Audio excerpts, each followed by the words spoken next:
ایک رات سلطان محمد غزنوی رات کے وقت معمول کے مطابق گشت پر تھے اور ایک تندور کے پاس کسی شخص کو سویا ہوا دیکھا تو اس کو اٹھا کر پوچھا کہ وہ کون ہے۔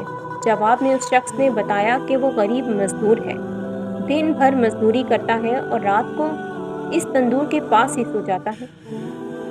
سلطان نے پوچھا کہ اس سردی میں اس کی رات کیسے گزرتی ہے؟ تو اس مزدور نے جواب میں جو کہا، اس نے سلطان کو ہلا کر رکھ دیا۔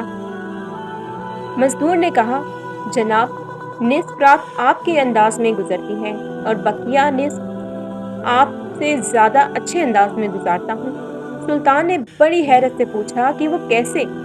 مزدور نے جواب دیا کہ جب تک تندور گرم رہتا ہے تو میں آپ کی جیسی نیند سے لطف اندوز ہوتا ہوں، اور جب تندور ٹھنڈا ہو جاتا ہے تو اٹھ کے اللہ کی عبادت شروع کر دیتا ہوں، جو آپ کے مقابلے میں وقت کا بہتر استعمال ہے۔